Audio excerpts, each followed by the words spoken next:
What's going on, guys? Welcome back to today's video. So today there's gonna be not just one thing that we're gonna be focusing on. Number one being coil packs. So we have the original coil packs here. We're not gonna be going with any aftermarket packs or anything like that. From what I've read, the original ones are the best ones to have. So that's what we're gonna do. Now for the wires themselves, we don't know what we're gonna do yet. We're probably gonna have to come up with some sort of custom solution because as you guys can see, there's not a lot of room in here. So we don't want anything to melt. We're definitely gonna sleeve them.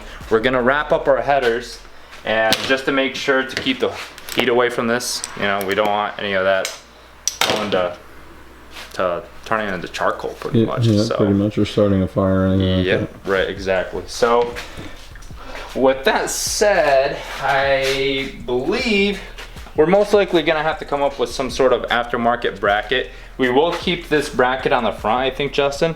We'll just take the front bolts out and use these, maybe these bolts and find some nuts to fasten them onto the new brackets.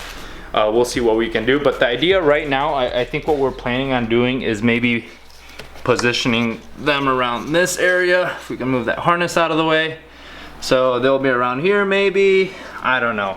The other thought too was, and I have to get under the car for this one, but having them underneath the headers, so on the flat side of the block. So both on left and right hand side. This is the other thing too that I've been kind of curious about. I wonder, I know what happens with batteries and running cable if you're relocating a battery, but I wonder if the length of this wire has an effect on the spark. So that could be a good. I'm probably gonna look that up, because if that's not an issue, then you know, we could even Put those anywhere. Yeah, we could literally group all 8 of them together and just Run the wires from there. long wires, right? Let's start taking these things apart. We'll get this stuff cleaned off. I don't like that it's rusting. That's a problem.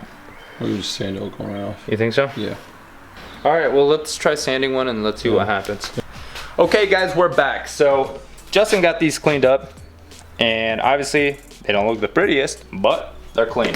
So what we are gonna do is just rattle can these, maybe with just some high temp paint. Just didn't we use some high temp on A couple things, I think. I don't think we should use gloss, maybe just like that matte finish. Yeah, I think yeah. that would be good, and that way it'll maybe match the plastic a little bit. Yeah. Right.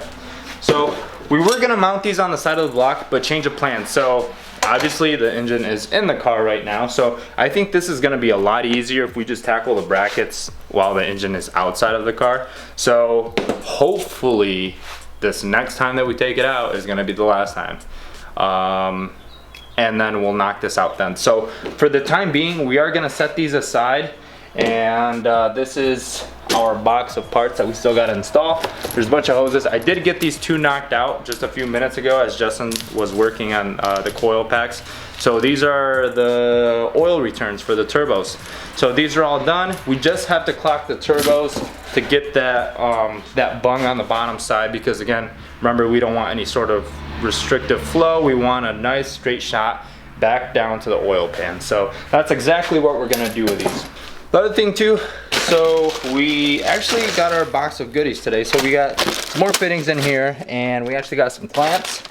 We didn't have the right size for our throttle body. So we got all those plugs for our water pump. We're gonna tap the original inlet and outlets and relocate those, because with how things are looking right now, the exhaust it's a direct impact. So we gotta get that out of the way. So we'll get that taken care of. All right, guys, so this bad boy is next. So what I'm gonna go ahead and do is start taking all this piping off, throttle body, and fuel rails. So all of these were never really tightened. So I think they're just finger tight. So I should be able to just take all this stuff right off. Shouldn't take long. And I think we have to go into like phase 2 of cleaning, you know? So like we said, this thing was just horrible. It was extremely caked in oil, and you guys can still see part of it right here. We gotta get on all the little grooves and everything, and then it should be ready for paint. We're gonna keep it, I guess, matte looking, so we're just gonna use this stuff, and we don't have a lot, so we might have to go get more. The idea is that I'm just gonna scuff it up or give it like a very fine sanding, and I thought that was scratched for a second. Yeah, so very fine sanding just to get rid of like the deep scratches, and then we'll hit it with this and should be good to go. We're not gonna prime it or anything. It's just gonna be a nice flat finish. Okay guys, change of plans. So instead of painting it, found some good stuff. So we're gonna give this a shot first. I actually managed to get a crap ton of gunk out of here. So as you guys can see in these little crevices, those are nice and clean now. So those are all taken care of for the most part. I will probably, and I didn't do this earlier, Justin, but I'm probably gonna run like a cotton swab right where these injector ports are at, and make sure that that's nice and clean so our O-rings seal up. So we'll get that nice and clean, and let's give it a little rub-a-dub with this and see what happens. My hands are soaked in gasoline. So that's what we ended up using for this, guys. We ended up using a little bit of gasoline because what were we using last time? Brake cleaner? Brake cleaner didn't work. That wasn't doing too much. Yep. Oh shoot, forgot to have that. I think this will do the trick. We might have to apply it every so often, but I think she'll leave her nice and shiny. Yeah. Should get rid of a lot of the scratches, I would think too. I mean, you can tell the difference already. Yeah. As long as it kind of stays like a little wet looking, you know, I think we'll be good. It's probably gonna take like a couple wipes just because this thing has been sitting around for a while. Yeah. God knows who last cleaned this. Yep. Because man, like I said, it was insane. And plus it's not a very small port either, you know. Right. There's a lot of like curves, edges, crevices that you can't get into. I was actually using like a pick to get like in all these cracks and stuff because there's no way you can jam your finger in there. Yeah, yeah, yeah.